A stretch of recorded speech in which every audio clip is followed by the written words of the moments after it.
오늘은 그 종말론적 측면에서 본 이슬람이라는 주제를 가지고 말씀을 나누려고 합니다. 이슬람에 대해서 이야기를 하는데요. 특별히 그 종말론적인 측면에서 이슬람을 바라보는 것입니다. 그래서 함께 살펴보면서 오늘 우리가 처해 있는 우리 현실과 상황에 대해서 말씀을 함께 보면서 교훈을 얻는 시간이 되면 좋을 것 같습니다. 특별히 오늘은 그 적그리스도와 관련된 말씀을 많이 이야기를 하려고 합니다. 일단 적그리스도는 성경에서 그리스도의 인격 및 사역을 대적하는 특징을 나타내는 존재를 가리키는 말입니다. 요한서신에 적그리스도라는 말씀이 있죠. 구약에는 여러 가지 적그리스도의 모형이 나타나 있고, 특별히 다니엘의 그 모형적인 그러한 적그리스도의 모습들이 잘 나타나 있고 예언이 되어 있기도 합니다.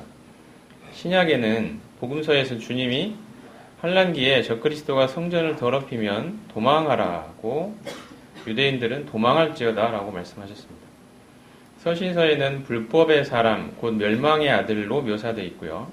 요한계시록에는 첫째인을 떼실 때 나타나는 흰 말을 탄 자, 또 10뿔과 7머리를 가진 짐승, 또 사단의 권세와 능력으로 그리스도를 대적하지만 주님의 지상재림 때 심판을 받아서 영원한 불못에 떨어진다고 말씀이 되어 있습니다.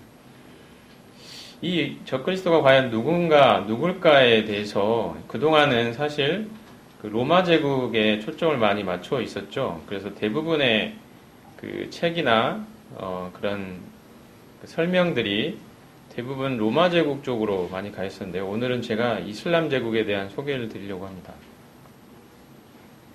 일단 그동안 왜 로마 제국 이야기를 많이 했었는지 그 이야기부터 먼저 드리면요.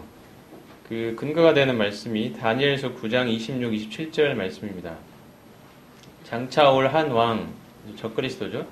장차 올 한 왕의 백성이 그 성읍과 성소를 무너뜨리려니와 그가 적그리스도가 장차 많은 사람들과 더불어 한 이래 동안의 언약을 굳게 맺고, 한 이래는 7년이죠. 7년 동안의 언약을 굳게 맺고 그가 그 이래의 절반에 7년의 절반 3년 반이 지난 그 시점에 그 제사와 예물을 금지할 것이며 라고 예언이 되어 있습니다.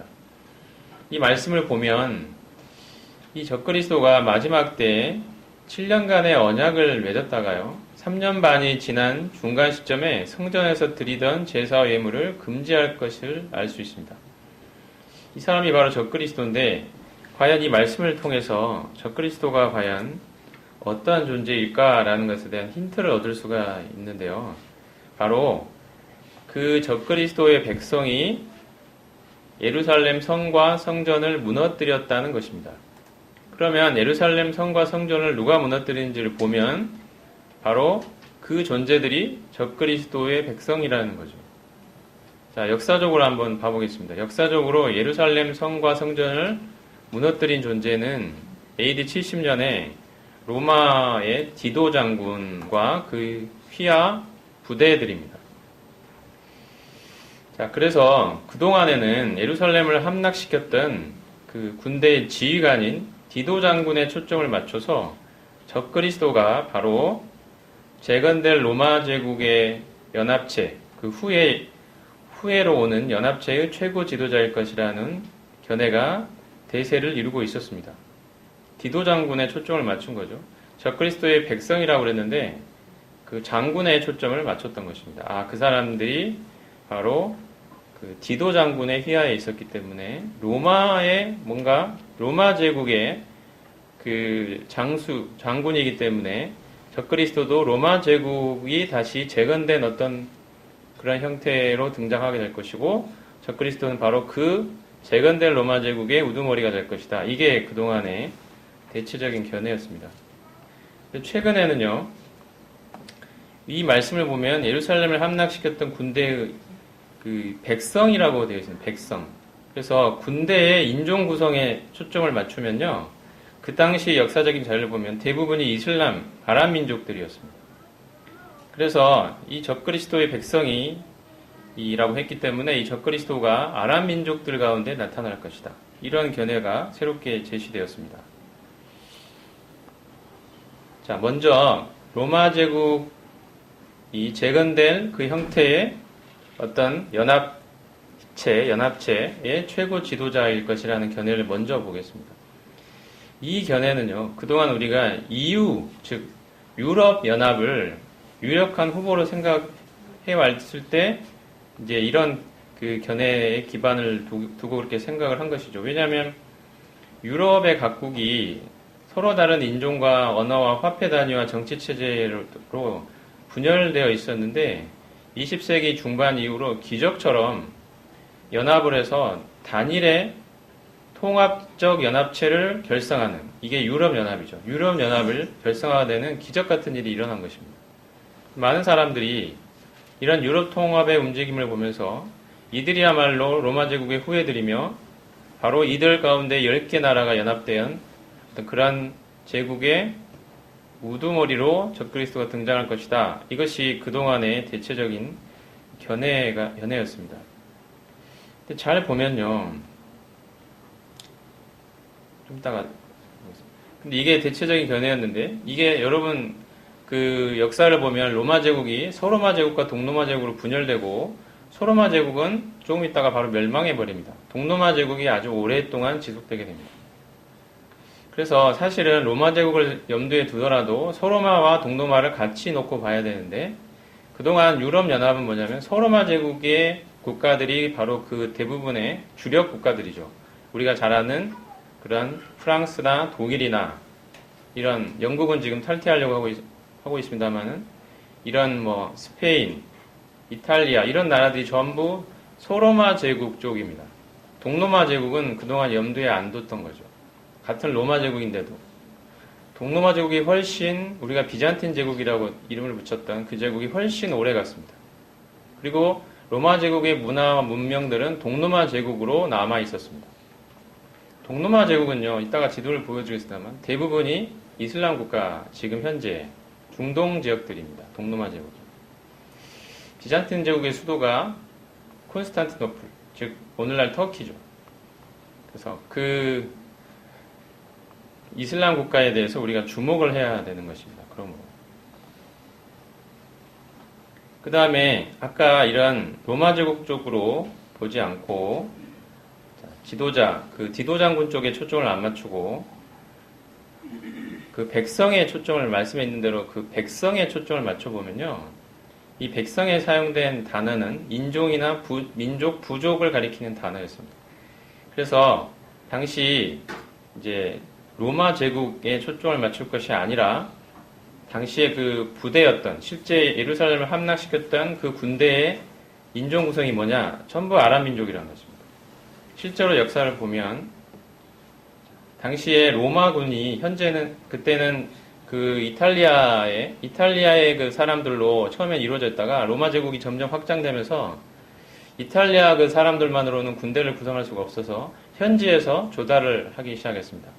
그리고 예루살렘을 침략했던 그 당시에 그 군대들은요, 그 주변의 아랍 민족들로부터 조달된 사람들입니다. 거의 대부분이 전부 다 아랍 민족들이었습니다. 이 당시의 역사적 자료를 보면 알 수 있습니다. 아랍 국가들이 보낸 대규모 지원군들, 그리고 로마에 의해서 징집되었던 주변의 아랍 민족들, 그 군사들로 이루어져 있었다는 것입니다. 자, 이것을 일단 염두에 두고요. 그리스도의 제국과 관련된 것이 네 번째, 우리가 이제 다니엘서 2장에 보면 신상이 나오죠. 그래서 머리, 가슴, 배, 종아리, 발, 이게 쭉 있습니다. 그리고 다니엘서 7장은 네 짐승이 나오는데 8장에는 또 두 짐승이 나오고요. 머리는 바벨론 제국이라고 우리가 쉽게 알 수 있습니다.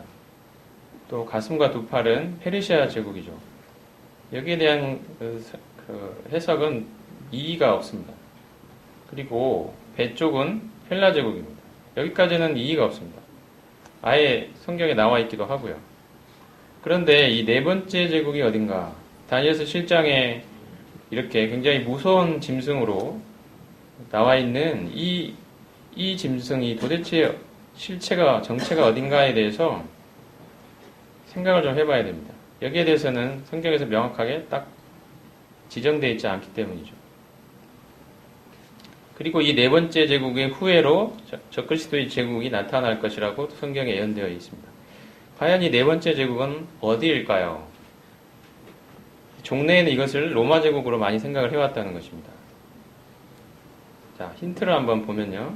다니엘서 2장에 보면 그 우상의 머리는 숭금이요, 가슴과 두 팔은 은이요, 배와 넓적다리는 노시요, 그 종아리는 쇠요, 그 발은 얼마는 쇠요, 얼마는 진흙이었나이다. 또 왕이 보신즉 손대지 아니한 돌이 나와서 신상의 쇠와 진흙에 발을 쳐서 부서뜨리매 그때 쇠와 진흙과 녹과 은과 금이 다 부서져. 이 말씀을 보면은 이 신상 중에 보면 자 밑에 이렇게 신상이 쭉 이렇게 되어 있는데 돌이 날라와 가지고요. 신상이 발을 칠 때 이 신상 전체가 머리, 가슴, 두 팔, 배, 넓적다리, 종아리 이 모든 발까지 모든 부분이 다 부서졌다 이렇게 되어 있습니다. 이 말은 이 네 번째 제국 손대지 아니한 돌이 신상에 발을 칠 때 발뿐 아니라 종아리와 이 모든 부분이 다 한꺼번에 부서질 수 있으려면요. 네 번째 제국은 이전의 제국들의 중요 영토를 모두 포함하고 있어야 한다는 사실을 알 수 있습니다. 그래서 네 번째 제국을 쳤을 때 그 전에 있던 제국까지 다 한꺼번에 무너지는 이 말씀이 이루어지려면 네 번째 제국이 그 전에 제국들의 영토를 다 포함하고 있어야 된다는 거죠. 이게 알 수 있고요. 내가 보니 바다에서 한 짐승이 나오는데 뿔이 10이요 머리가 7이라 그 뿔에는 10 왕관이 있고 그 머리들에는 신성모독하는 이름들이 있더라. 내가 본 짐승은 표범과 비슷하고 그 발은 곰의 발 같고 그 입은 사자의 입 같은데 용이 자기의 능력과 보좌와 큰 권세를 그에게 주었다. 이 네 번째 짐승의 특징이 뭐냐면요. 표범과 비슷하고 곰의 발 같고 사자의 입과 같다는 거예요. 이게 뭐냐면 아까 그 네 개 짐승 중에 이 처음 세 짐승의 특징을 네 번째 짐승이 고스란히 갖고 있다는 뜻입니다. 이 말은 네 번째 제국 역시 첫 번째, 두 번째, 세 번째 제국의 중요한 영토를 모두 포함하고 있다는 말씀으로 이해할 수 있습니다. 위의 말씀과 같은 거죠. 이 네 번째 제국의 부활된 형태로 적그리스도의 제국이 나타난다는 것입니다. 과연 그렇다면 첫 번째, 두 번째, 세 번째 제국을 모두 포함하는 네 번째 제국은 어디일까요? 역사적으로. 첫 번째 제국, 바벨론 제국의 영토가 이렇게 생겼습니다. 바벨론 제국의 중요한 핵심 지역은 바로 이 동그라미 여기죠. 바로 여기. 이 바벨론 제국의 이 느부갓네살 왕 때 바로 하나님이 다니엘을 통하여 바벨론 제국에 이어서 바로 이 중동 지역을 다스릴 패권을 가진 그 세계 제국에 대해서 하나님이 이제 다니엘을 통하여 왕에게 예언을 주신 것입니다. 바벨론 제국이 이렇게 있고요. 그 다음에 페르시아 제국이 이렇게 있습니다. 영토를 한번 눈여겨보십시오. 빨간색이 바로 그 핵심 지역입니다. 헬라 제국도 이렇게 되어 있습니다. 자, 역사적으로 보면 과연 네 번째 제국이 로마 제국일까요? 로마 제국의 영토는 이렇습니다. 어떻게 생각하십니까, 여러분? 이 바벨론, 페르시아, 헬라의 모든 영토를 다 포괄하고 있나요, 로마가? 로마 제국의 중요한 기반은 유럽 쪽이죠, 유럽 쪽. 지중해 연안의 유럽 쪽입니다. 북아프리카와 유럽. 그리고 일부, 터키 지역 일부가 이렇게 들어가 있습니다. 이게 로마 제국의 영토입니다. 이 동그라미로 되어 있는 이런 핵심적인 지역은 아예 들어가 있지 않습니다. 이게 로마 제국입니다. 자, 제가 또 하나의 후보를 말씀드리겠습니다. 네 번째 제국의 이슬람 제국입니다. 이슬람 제국의 영토가 이렇게 생겼습니다. 여러분 어떻게 생각하십니까? 네 번째 제국은 자, 첫 번째, 두 번째, 세 번째 제국의 중요한 영토를 모두 포함한다고 말씀드렸는데 이 두 후보 중에 로마 제국과 이슬람 제국 이 두 후보 중에 어느 제국이 더 거기에 가까울까요? 지도를 보시고 한번 생각해 보시기 바랍니다. 저는 여기서 로마 제국이다, 이슬람 제국이다 단정적으로 말씀드리는 건 아니고요. 그동안 로마 제국만 너무 일방적으로 생각을 해왔기 때문에 이슬람 제국에 대한 그러한 가능성을 말씀을 드리려고 하는 것입니다. 두 가지를 다 같이 보자. 그런 취지의 말씀이고요. 그동안 로마 제국만 이야기해왔기 때문에 오늘은 이슬람 제국에 좀 더 포커스를 맞춰서 말씀을 드려보려고 합니다. 자, 일단 로마 제국이 유력 후보 1입니다. 네 번째 제국의 유력 후보 1, 로마 제국은 과연 어떤 형태로 재건될 것인가? 자, 아까 그 다니엘의 그 2장의 신상에 보면은 이제 종아리가 두 종아리가 있고 이제 발에 이제 있지 않겠습니까? 이 두 종아리의 양쪽, 오른쪽, 왼쪽 이렇게 있는데 이것을 그동안 이게 서로마와 동로마다 이렇게 이해를 했었습니다. 자, 그런데 아시듯이 소로마 제국은요, 오늘날 이유는 소로마 제국 국가들이 중심이 되어 있습니다. 그 동유럽의 그 옛날에 그 소련의 영향을 받던 그 동국권 나라들이 나중에 이제 EU에 가입하긴 했습니다만은 무슨 뭐 폴란드니 뭐 이런 나라들이 있습니다만 여전히 EU의 중심은 소로마 제국의 국가들입니다. 독일과 프랑스죠. 이건 아무도 이의를 제기할 수 없을 것입니다. 옛날엔 영국까지 있다가 영국은 이번 요새 탈퇴하려고 하니까 어쨌든 프랑스와 독일이 EU의 중심입니다. 그리고 거기는 서로마 제국의 후예들입니다.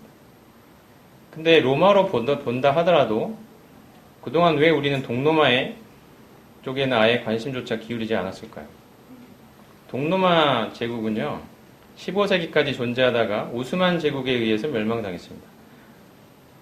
하지만 오스만 제국은 동로마 제국의 후예를 자처했습니다. 우리 역사적 자료를 보면 우리는 오스만 제국이 말하기를 우리는 동로마의 후예다 이렇게 이야기를 했었습니다. 동로마 제국과 오스만 제국의 후예들은 오늘날 거의 대부분 이슬람 국가들이죠. 여러분 지도를 보십시오. 이게 거의 대부분 오스만 제국의 이게 지금 지도인데요. 거의 대부분 이슬람 국가들입니다. 터키부터 시작해서 쭉 돌아가지고 북아프리카 쪽으로 가보면 전부 있습니다. 저기 그리스 쪽에 있는 거기만 빼고 이쪽 터키부터 시작해서 이렇게 지중해 연안 국가들은 오늘날 전부 이슬람 국가들이죠.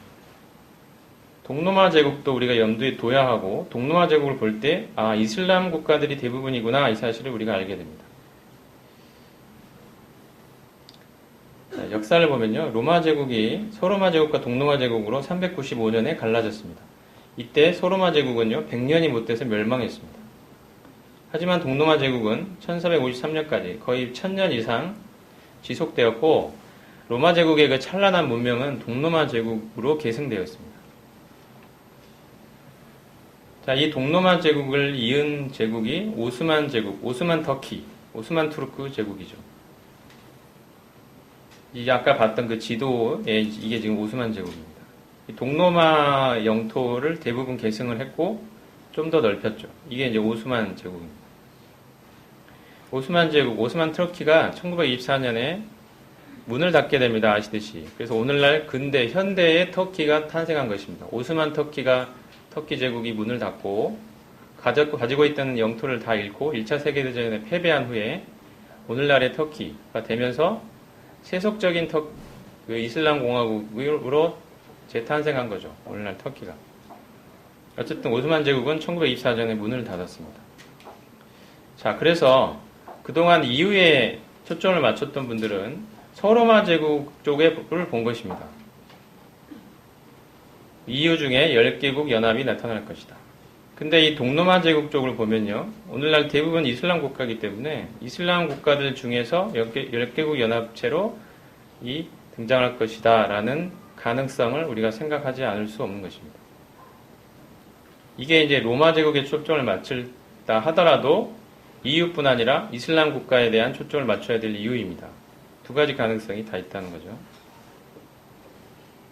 자, 그래서 EU에 그동안 초점을 많이 맞춰 왔었는데 아까 말씀드린 것처럼 기적적으로 이게 이 유럽이 통합이 되었기 때문입니다. 이게 예언이 이루어지고 있다 이렇게 많은 사람들이 생각을 했죠. 현재 그 EU의 중요한 멤버들 또 중요한 포지션에 있는 사람들의 그 사진들입니다. 집행위원회라는 게 있고요. EU에는 그 다음에 그 정상회의라고 불리는 유럽 이사회라는 조직이 있고 유럽 의회가 있습니다. 얼마 전에 슈퍼 EU 대통령의 필요성을 외무장관들이 모여서 논의한 적이 있습니다. 우리도 미국처럼 연방제 같이 해서 그 전체를 통치하는 EU 슈퍼 대통령이 필요하다. 미국 연방 대통령 같은 권한을 가진 그런 논의들이 진행이 된 적이 있었습니다. 그리고 작년인데요. 작년 11월 달에 그동안 EU가 경제적인 연합 쪽에 많이 맞춰왔고 또 정치적인 연합으로 이제 가고 있는 중인데 이제 방위, 국방에 대해서 쪽에 연합을 하자 이렇게 해가지고요. 페스코라는 안보 방위 협력 체제를 구축하기로 합의했습니다. 이것은 뭐냐면 EU 통합 군대의 창설이 바로 코앞에 다가왔다는 뜻입니다. 군대의 통합이 또 일어날 것입니다. EU가 점점 경제, 정치, 이제 군사적인 통합까지도 지금 가고 있다는 사실을 말씀드릴 수 있습니다. 그래서 EU에 초점을 맞추는 분들은 이런 이야기들이 예사롭지 않은 거죠. 자, 점 유럽연합이 더 강해지고 있구나 이렇게 생각이 되고 있고 유로 동전을 보면요, 그 계시록에 나오는 그 짐승을 탄 그 음녀 그 여자의 초상이 새겨져 있습니다. 유로 동전에 유럽 위의 우표를 봐도 짐승을 타고 있는 여자의 이 상이 그려져 있죠. 그 EU의 건물의 바깥 조형물도 보면 짐승을 타고 있는 여자가 나와 있습니다. 이런 것들이 예사롭지 않은 거예요. 우연적으로 도저히 우연이라고 볼 수가 없는 거예요. 왜 다른 거 많은 것 중에 하필 이것을 거기다 집어넣나 이거죠. 그리고 EU 의회 건물을 보면요, 바벨탑을 싹 빼닮았거든요. 잘 보십시오. 이게 실제로 건축가가 자기가 이야기한 것입니다. 나는 바벨탑 모양대로 만들었다 이렇게. 왜 수많은 것 중에 바벨탑을 만들었을까요? 이런 것도 예사롭지 않아요. 바벨탑이 뭡니까? 바로 하나님께 대항해서 인간의 그걸 높이려고 했던 게 아닙니까? 하나님의 자리에 오르려고 했는데 인간의 그 교만함의 상징이 바벨탑이잖아요. 그것을 딱 따가지고 만들었다 이거죠. 이게 유럽 연합의 정신입니다. EU 포스터를 공모를 했었는데 거기에 제출되어 있던 포스터가 뭐냐면 잘 보시면 똑같이 바벨탑이 있고요. 별들이 거꾸로 지금 매달려 있고 밑에 보시면 사람들이 있는데 육각형으로 각진 머리를 하고 있죠. 이 전부 똑같습니다.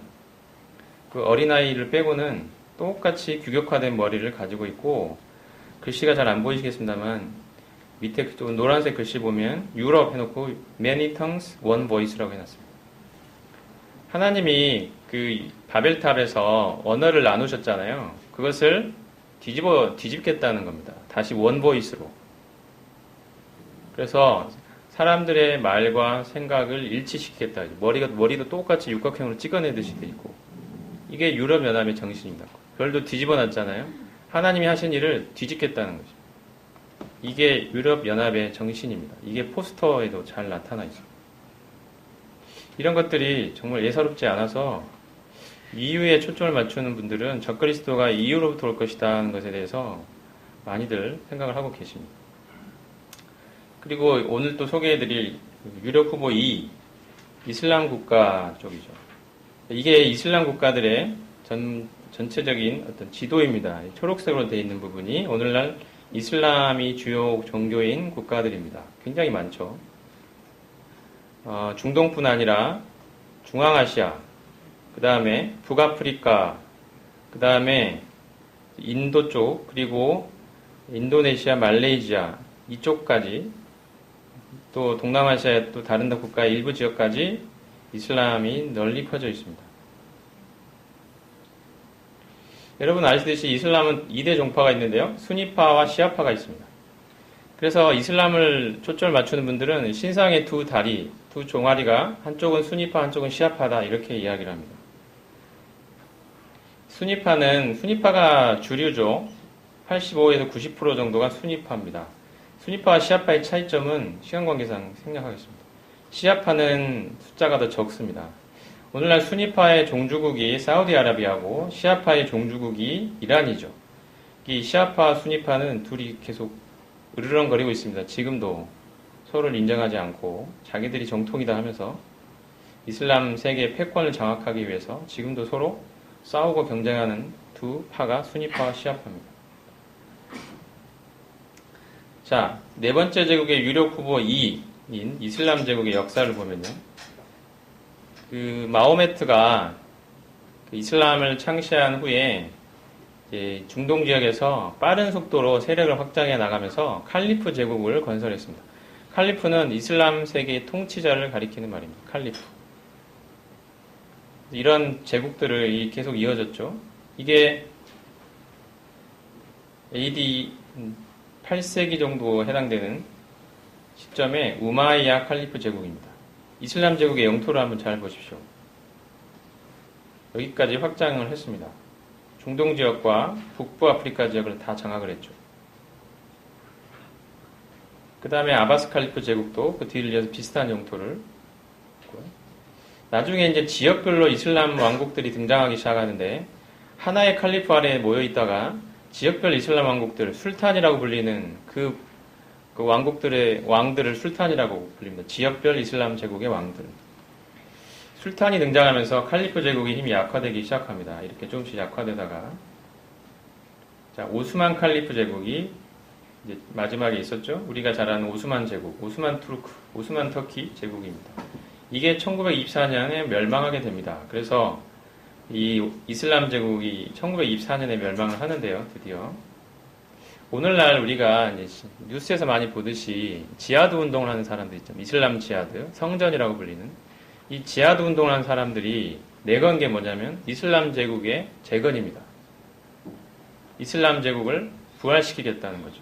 24년에 멸망해버린. 그래서 성경에서 죽었다가 다시 살아나는 이러한 모습이에요. 성경에 요한계시록에 보면 저 그리스도의 그 뿔에 대해서 이야기하면서 죽었다가 다시 살아난다.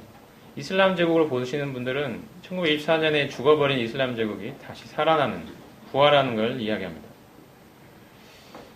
그 참고로 최근까지 엄청난 그 기세를 올렸던 IS, 이슬람 국가의 최고 지도자가요, 이름이 아부 바크르라고 부른다고 하네요. 이 사람이 뭐냐면 역사상 최초의 칼리프의 이름입니다.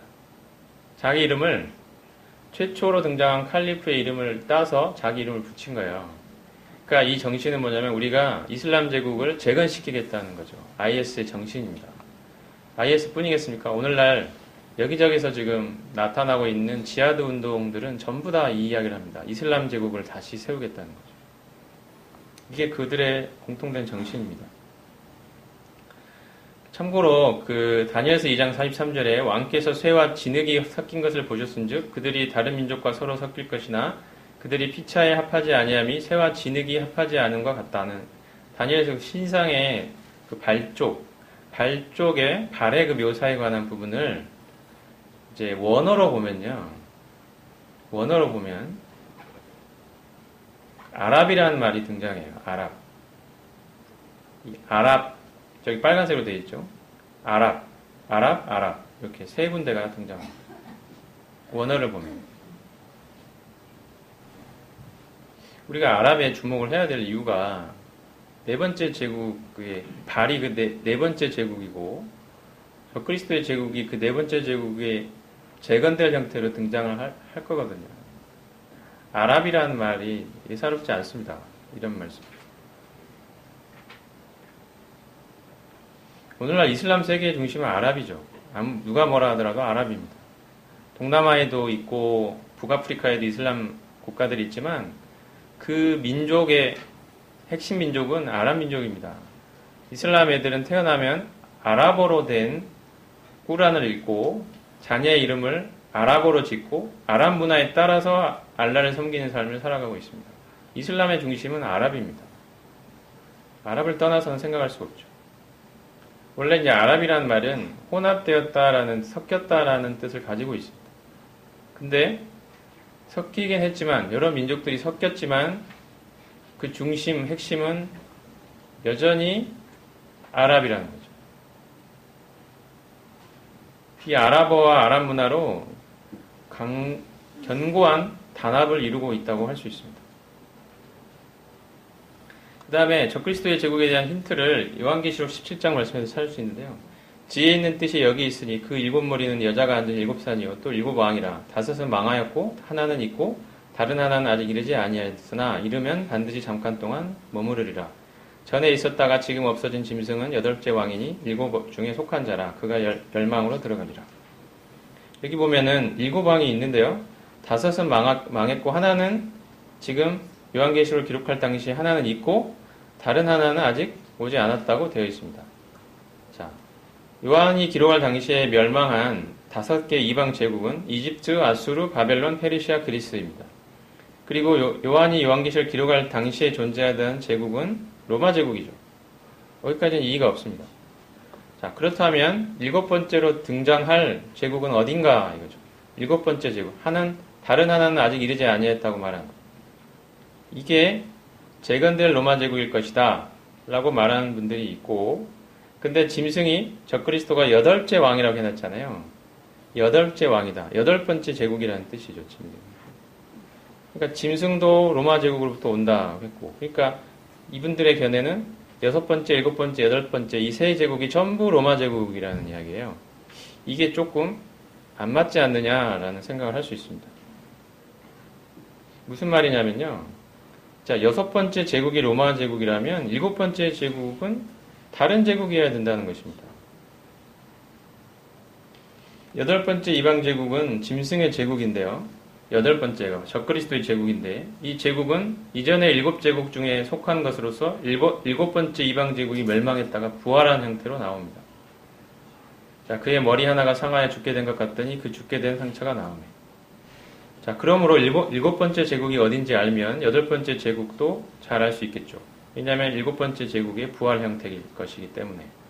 그러므로 7번째 제국이 어딘가가 중요한데 6번째가 이미 로마 제국이기 때문에 7번째도 로마 제국일 리는 없다는 것이죠. 자, 로마 제국 다음에 등장하는 아직 요한이 기록할 당시에 존재하지는 않았던 7번째 제국이 어딜까 생각해 볼 때 성경이 예루살렘 중심적인 책이고 이전의 6 이방 제국들도 모두 예루살렘을 지배했기 때문에 7번째 이방 제국도 예루살렘을 지배할 것으로 추정할 수 있습니다. 합리적인 추정이라고 저는 생각합니다. 그래서 예루살렘을 지배했던 역사적 제국 중에 로마 제국의 뒤를 이은 제국이 어디냐 딱 보면 딱 답이 나옵니다. 이슬람 제국입니다. 자, 하지만 8번째 왕의 의미를 제국으로 보지 않고 개인으로 보게 되면 7번째 이방 제국을 재건될 로마 제국으로 이해하고 짐승은 거기서 나오는 최고 통치자로 이해할 수도 있겠죠. 이 2가지 견해가 있는 것입니다.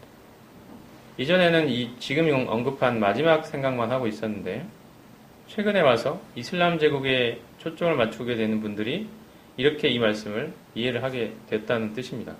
뭐가 딱 맞다고 제가 말씀드린 건 아닙니다. 2가지 가능성을 다 말씀드리죠. 이와 관련해서 이슬람 종말론을 보면요.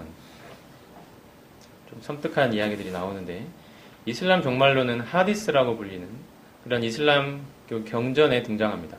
이슬람교 경전이 꾸란이 있고 하디스가 있습니다.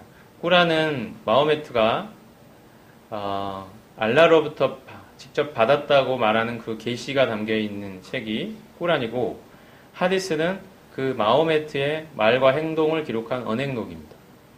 이 2가지가 이제 이슬람의 중요한 경전인데요. 그 중에 종말론은 하디스에 나와 있습니다. 자, 하디스에 등장하는 종말론에 3 중요한 인물이 있는데, 자, 알다자리라는 인물이 하나 있고, 이사라는 인물이 있고, 알마크디라는 인물이 3 인물이 있습니다. 알다자르는요, 이슬람식의 적그리스도입니다. 알라를 믿는 사람들을 믿음에서 떠나게 만드는 획책하는 인물이죠. 이제 자세한 이야기는 생략하고요. 알다자리 있고, 이게 이제 우리식으로 표현하면 이슬람식 적그리스도입니다. 그 다음에 이사, 예수가 있습니다. 자, 이슬람도 그 예수님에 대해서 이야기를 하는데 우리가 믿는 그 예수님이 아니고요. 이슬람이 말하는 예수는 예수가 재림을 한다고 이 사람들이 말하거든요. 마지막 때 예수가 재림한다라고 말합니다. 근데 그들이 말하는 이 이사, 예수는 위대한 예언자일 뿐입니다. 하나님이 아닙니다. 죽은 적도 없이 바로 하늘로 올라갔다가 마지막 때에 다시 재림한다고 믿습니다. 그들은 재림한 예수가 자신은 하나님도 아니고 대속을 이룬 적도 없고 부활한 적도 없다는 점을 말해서 자신에 대해 잘못 알고 있는 사람들을 이슬람이라는 올바른 길로 인도하는 이슬람의 선지자 역할을 하게 될 것이라고 이야기합니다. 이것이 그들이 말하는 이사, 예수가 할 일입니다. 이게 누구냐? 이게 바로 요한계시록에 나오는 거짓 선지자죠. 예수는 알-마흐디가 이 땅에 이슬람 왕국을 건설하는 일을 앞장서서 돕게 될 것입니다. 자, 그 다음에 등장하는 또 하나의 인물이 알-마흐디입니다. 알-마흐디는 마지막 때 등장할 것이라고 여겨지는 전체 이슬람 세계의 메시아입니다. 수니파는 전혀 새로운 마흐디를 기대하고 있는데요. 시아파는 좀 다릅니다. 시아파의 중요한 종파가 12이만파라는 파가 있습니다. 시아파도 여러 파가 있는데 그 중에 이란이 이제 시아파의 종주국이잖아요. 이란의 그 시아파 중에서 가장 대세가 어디냐면 12이만파라는 종파입니다. 이 12이만파는 뭐냐면 이맘이라고, 시아파에서 이맘은 그 수니파의 이맘하고 달라서 이 이맘은 마호메트 후계자를 일컫는 말입니다. 이맘. 근데 이렇게 자기들 계보가 있어요. 1대 이맘, 2대 이맘, 3대 이맘 쭉 마호메트의 후계자를 쭉 오다가 12번째 이맘이 있는데 그 이맘이 4살 때 실종이 된 거예요. 이게 지금부터 1000년 전 일입니다. 근데 이들은 그가 아직도 살아있다고 믿습니다. 1000년 넘게 살아있다고. 4살 때 사라져버린 어떤 12번째 이맘이 이름이 알-마흐디입니다. 그리고 이 마지막 때 이 12번째 이맘이 다시 우리 가운데 나타날 것이다 를 믿는 것입니다. 그래서 12이만파라고 부릅니다. 그가 나타나서 어떤 일을 하느냐, 전체 이슬람 세계의 메시아로 등장한다는 거죠. 온 세상이 혼란에 빠지면 나타나서 알라로부터 초자연적인 능력을 부여받아 7년간 이 땅에서 활동하면서 적들을 제압하고 이 땅에 이슬람 제국을 건설하고 예루살렘 성전산에서 전 세계를 통치한다. 이것이 이슬람 경전에 나와 있는 알-마흐디입니다. 어디서 많이 들어본 이야기죠. 이스라엘과 조약을 맺고 이 땅에 평화를 약속하지만 나중에는 조약을 파기하고 이스라엘을 파멸시킨다라고 되어 있습니다. 이게 누굽니까, 여러분? 이 사람이 바로 적그리스도입니다. 성경에서 적그리스도가 할 일이 그대로 이슬람 경전에 알-마흐디가 할 일로 나와 있어요. 이건 그냥 제가 하는 이야기가 아니고 실제로 그렇습니다. 그래서 이슬람 그 적그리스도를 말씀하시는 분들은 이 알-마흐디의 존재에 대해서 무시할 수가 없는 거예요. 그들이 기다리고 있는 그들 이슬람 세계의 메시아는 성경에서 말하는 적그리스도랑 똑같거든요. 이걸 도대체 어떻게 이해할 거냐, 이슬람 경전에 나와 있는 알-마흐디가 하는 일이 어떻게 이렇게 똑같을 수가 있느냐에 대해서 어떤 분들은 그 이슬람 경전이 기존의 그 기독교 경전을 짜집기 하다 보니까 이렇게 자기들이 갖다 붙이고 여기저기 짜집기 하다 보니까 우연스럽게 이렇게 된 거다라고 폄하하는 분들도 있습니다. 우연의 일치다.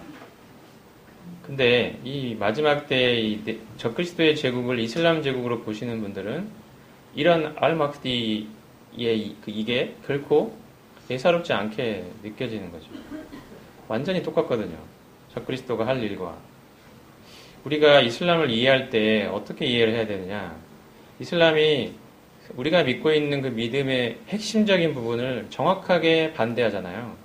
이슬람은 예수 그리스도를 우리가 예수님의 부활을 통해 그분이 하나님의 아들이시기 때문에 우리가 예수님을 믿는 거 아닙니까? 그렇게 않으면 믿을 이유가 없잖아요. 근데 정확하게 그 지점을 이슬람은 반대로 이야기합니다. 부인하는 거죠.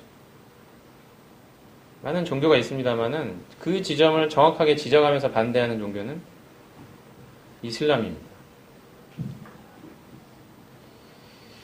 자, 12만파가 주류를 이루는 이란은 최종 목표가 이스라엘과 미국을 제거하는 것입니다. 이 지금 그 이란의 최고 통치자인 카메네이라는 사람이 있는데요. 이 사람이 이런 이야기 합니다. Death to America. 미국의 죽음을. 우리의 목적은 이스라엘을 eliminate. 제거, 없애버리는 것이다. 이게 그들의 정권의 목표입니다. 그래서 그들이 핵무기를 개발하고 대륙간 탄도미사일을 개발하려는 이유가 이거죠. 미국과 이스라엘을 지구상에서 제거해버리기요. 왜 그러냐면요. 12대 이맘이 재림하는 걸 믿는다 그랬잖아요. 그 재림을 앞당기기 위한 것입니다. 그 재림을 막고 있는 사탄의 세력이 바로 미국과 이스라엘이라고 그들이 믿기 때문에. 그래서 이걸 제거해야 12대 임함이 빨리 오기 때문에 이 미국과 이스라엘을 제거하기 위해서 그 수단으로 핵과 대륙간 탄도 미사일 ICBM을 정권의 사활을 걸고 사실은 개발을 해온 거야.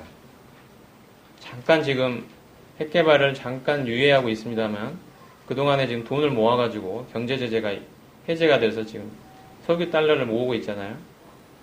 언제 그 조약을 파기하고 바로 핵무기를 개발하면 단시간 안에 개발할 수 있거든요. 이것을 지금 그 돈을 지금 모으고 있는 중이라고 볼 수 있습니다. 잠시 전략적으로 약간 유예를 하고 있는 거죠. 어쨌든 이 정권의 근본적인 목표는 바뀌지 않았습니다. 666에 대한 이야기는 좀 이런 견해도 있다는 걸 좀 소개해 드리려고요. 그동안 그 베리 칩이다, RFID 칩이다 이런 말도 있고 여러 가지 말이 있었습니다만 이슬람의 표식이라는 이 견해에 대해서 소개를 한번 해드리려고 그래요. 이렇게 꼭 맞다고기보다 이런 견해도 있다는 거죠. 계시록 13장에 666이 등장하는 데 보면 표를 이야기할 때 카라그마라는 단어를 씁니다. 그리고 짐승의 수가 666이다 할 때 수가 아리스모스라는 단어인데요. 카라그마라는 말은 인체에 이식하는 어떤 형태가 아니고 카라그마는 밖으로 드러나도록 보여지는 어떤 표식을 말하는 것입니다. 그리고 이 수라고 표현된 아리스모스라는 단어는 수라는 의미도 있지만 사람들이라는 뜻도 가지고 있습니다. 자, 이슬람에서 적그리스도가 나올 것이다 라고 생각하는 분들 중에는 이러한 카라그마, 이 표식이 지하드에 나서는 이슬람 사람들이 오늘 이마와 오른손에 매다는 아랍어 표식이 있거든요. 이거 보이십니까? 이 사진? 이런 거 많이 보셨죠? 뉴스에서. 오른손이나 이마에다가 이렇게 알라를 언급하고 있는 이 아랍어 표식을 다들 달고 있어요. 이게 그 적그리스도가 사람들에게 매도록 강요하는 그 표가 아니겠느냐 이렇게 이분들이 본다는 거죠. 그 표에 보면은 알라가 이렇게 다 들어가 있습니다. 알라. 이게 이제 알라 오른쪽 밑에 있는 게 알라라는 그 아랍어거든요. 자, 왜 그동안 666 이라는 말이 있었냐면요. 바티칸 사본에 요렇게 돼 있는 부분을 666으로 해석을 한 건데 어떻게 해석을 하게 됐느냐? 종래 해석은요. 자, 맨 왼쪽에 있는 X자로 된 게 이제 그 카이라고 불립니다. 카이. 이게 숫자로 대입하면 600이라는 뜻입니다. 600. 그러니까 사실은 그 사본에 보면은 숫자로 나와 있지 않고 그냥 기호가 적혀 있는 거예요. 어떤 기호가. 예를 들자면 짐승의 수를 세어보라 하면서 기역, 니은, 디귿 이렇게 적혀 있는 거예요. 그래서 기역, 니은, 디귿이 도대체 뭐냐? 그래서 아까 아리스모스를 수라고 이해하는 분들은 분명히 숫자가 나와야 되는데 왜 기역, 니은, 디귿이지? 하다 보니까 그 기역에 해당되는 부분은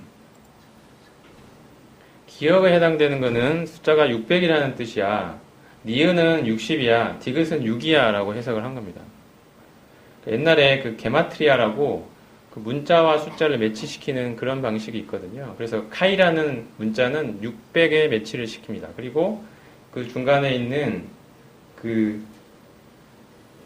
크시라는 이거는 60에 매치를 시키고 맨 밑에 있는 스티그마는 6에 매치를 시키거든요. 이걸 합치니까 666이다. 본 건데 자, 왜 그러면 카이크시 스티그마라고 이렇게 받느냐는 거죠. 저렇게 생긴 것을 여러분 눈에는 똑같이 보이십니까?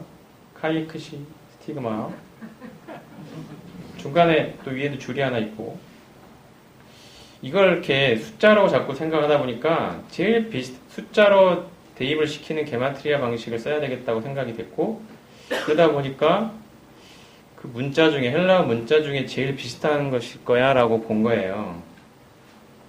카이크시 스티그마 이걸 거야 라고 본 거예요. 근데 새로운 해석은 뭐냐면요. 요한이 실제로 본 거는 저 오른쪽 맨 위에 있는 거라는 것입니다. 요렇게. 이제 그분들이 말이 분명히 반드시 맞다는 게 아니라 이런 견해가 있다는 겁니다. 이게 지금 교차된 칼과 오른쪽 이 부분을 비스밀라라고 부르는데 In the name of Allah, 알라의 이름으로라는 뜻입니다. 꾸란의 장마다 맨 앞에 등장하는 위대하고 자비로우시고 이런 알라의 이름으로라고 이렇게 시작하거든요. 그 부분을 비스밀라라고 부릅니다. 근데 비스밀라가 딱 저렇게 생겼습니다. 저거를 요한이 아마 봤을 거다. 근데 요한이 저걸 보고 이렇게 기록을 했겠죠, 중간에. 했는데 나중에 사본 필사한 사람들이 저게 뭐야, 도대체? 이게 뭐야? 라고 하고, 이게 헬라어일 텐데? 이러면서 헬라어 중에 제일 비슷한 카이크 시스티그마로 이렇게 딱 써놨다는 거예요. 이게 이제, 그러다 보니까 오늘날 사람들이 저 사본, 바티칸 사본이죠. 저 사본을 보고, 이게 숫자라고 분명히 돼 있는 것 같은데, 이게 왜 숫자지? 하다가 게마트리아 방식으로 해석을 한 거죠. 근데 수로 번역된 아까 헬라 아리스모스는 숫자라는 의미도 있지만, 많은 무리라는 의미를 갖고도 있습니다. 그래서 이분들의 생각은 이건 수가 아니고 많은 무리라는 뜻이다. 그 알라를 따르는 그 많은 무리들이라는 뜻이죠. 이 오른손의 이마에 이런 비스밀라 표를 갖고 있는 이게 이제 새로운 해석입니다. 맞다 틀리를 떠나서 한번 참고하시면 좋을 것 같습니다. 오늘날 이슬람 제국 부활을 위한 지하드 운동이 급증하고 있습니다. 여러분 많이 아시죠? 하루도 멀지 않고 이슬람 지하드 운동이 뉴스를 장식하고 있습니다. 이슬람 will dominate the world. 이슬람이 전 세계를 지배할 것이다. 이게 그들의 구호입니다. Behead those who insult Islam. 이슬람을 모욕한 사람들의 목을 베라. 실제로 참수를 하지 않습니까? 이 사람들이. 요한계시록에 나오는 적그리스도가 목을 벤다고 나오잖아요. 목베임을 당한 사람들. 이게 이슬람식 처형 방식이 참수죠. 우리가 뉴스에서 많이 봤습니다. 그래서 그런 말씀들이 예사롭지 않게 느껴지는 거죠. 오늘날 이슬람이 부흥하고 있고 지하드 운동이 급증하고 있거든요. 이들은 과거에 영화로웠던 이슬람 제국의 부활을 꿈꾸며 꾸란의 명령에 따라 지하드 운동에 헌신하고 있는 사람들이 많이 있습니다. 그들은 이슬람 제국의 건설을 위한 순교자가 되는 것을 자랑스러워하고 개종을 강요하기 위한 학살과 참수를 서슴지 않고 있습니다. 이 사진 많이 보셨죠? 목을 베는 일을 서슴지 않고 있습니다. 지하드 운동에 헌신하는 이슬람 단체들이 참 많습니다. 우리가 흔히 잘 아는 IS가 있고요. 아프리카의 보코하람이 있고 알샤발이라는 그런 단체도 있고 탈레반, 알카에다 이런 단체들이 전부 이슬람 제국의 부활을 꿈꾸고 싸우고 있는 단체들입니다. 인도네시아가 여러분 세계 최대의 무슬림 국가라는 거 아십니까? 2억이 넘는 인도네시아가 있는데 그게 중동이 아니고 동남아시아에 있어요. 인도네시아 세계 최대의 이슬람 국가입니다. 이 고교생들한테, 대학생들한테 설문조사를 했더니 지하드에 참여할 의사가 있느냐 했더니 4분의 1 정도에 해당되는 학생들이 나는 지하드에 참여하겠다라고 대답을 한 설문조사 뉴스에 나와 있습니다. 지하드는 특별한 사람들만 하는 게 아니고 이슬람을 믿는 사람들이라면 지하드에 나서야 합니다. 안 나서는 사람들이 이상한 사람들. 꾸란을 제대로 믿지 않는 사람들. 꾸란을 제대로 믿는 사람들은 지하드에 가야 합니다. 목숨을 걸어야 돼요.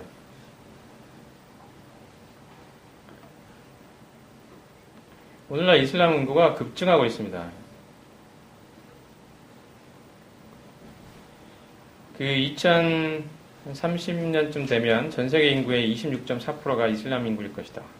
다른 종교보다 2배 이상 빠른 속도로 지금 증가하고 있고 엄청난 숫자죠. 그리고 이슬람은 사람을 많이 낳지 않습니까? 얘들을 10명씩 낳고 막. 그래가지고 유럽이나 이런 사람들이 1명, 2명 낳을 때 이슬람 사람들 10명씩 낳잖아요. 따라잡을 수가 없어요. 보시겠습니다만 유럽을 예를 들자면 지금 현재 이게 2008년도 기준이에요. 프랑스에 600만 정도의 무슬림이 살고 있습니다. 엄청난 숫자죠. 600만. 이게 2008년 거의 10년 전 이야기입니다. 독일은 300만이 넘는 숫자가 있고요. 러시아에는 2,700만이 살고 있어요. 근데 이건 이제 다시 좀 보시면 현 2016년 기준으로 보니까 각 중요한 국가들의 무슬림 인구가 차지하는 비중인데요. 프랑스는 8.8%, 영국은 6.3%, 독일이 6.1%, 스웨덴이 8.1% 이런 국가들이 8%, 6%, 8%이 정도 되죠. 아까 600만, 400만 이렇게 되는 사람. 근데 지금 유럽에 시리아 난민들을 비롯해서 수많은 이슬람 사람들이 난민으로 유입되고 있지 않습니까? 그들이 와가지고 또 애를 또 엄청나게 낳잖아요. 이것을 가정해 보면 인구 유입이 현재 수준으로 계속될 것이라는 가정을 해보면 2050년에 유럽 각국은 프랑스는 18% 정도의 이슬람 인구가 차지하고요. 독일은 19.7%, 영국도 17.2%, 스웨덴은 30%. 어마어마한 이슬람이 사실상 이 정도면요. 이슬람은 단결력이 강하잖아요. 정치나 이런 것들을 다 장악할 수 있는 숫자입니다. 이슬람이 유럽을 장악한다. 이것이 결코 꿈 같은 이야기가 아니라는 거예요. 최대 3배의 인구 증가를 나타낼 것이다. 최대를 가정했을 때 이런 이야기가 나오고 있습니다. 이런 유럽이 이슬람화되는 현상을 유라비아라고 부릅니다. 유럽과 아라비아의 합성어죠. 유럽이 이슬람화된다는 거예요. 유럽 is the cancer. 유럽은 암이다. Islam is the answer. 이슬람이 해답이다. 샤리아 for the 네덜란드. 네덜란드의 샤리아는 이슬람 율법을 가리키는 말이에요. 샤리아거든요. 네덜란드에 이 샤리아를 도입하자. 이슬람이 전 세계를 지배할 것이다.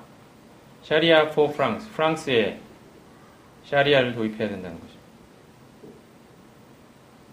여러분 오른쪽 밑에 지금 이슬람 교도들이 예배드리는 모습인데 이게 프랑스의 그냥 거리예요. 거리.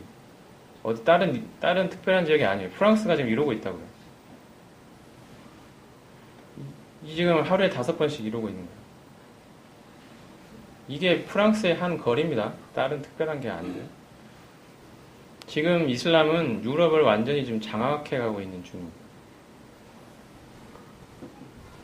우리나라는 다를까요? 과연? 현재 우리나라에 20만 명 정도의 이슬람 교도가 우리나라에 살고 있다고 합니다. 그 중에 한국 사람이 3만 5천 명. 한국의 이슬람 인구는 5년 새에 177%가 증가되어 있습니다.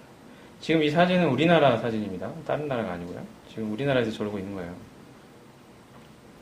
지금 우리나라 아프가니스탄이나 이런 파병된 국군 장병들이 이슬람 사원에 가서 예배 드리는 모습입니다. 이게 우리나라 장병들이에요. 한국 사람들이에요.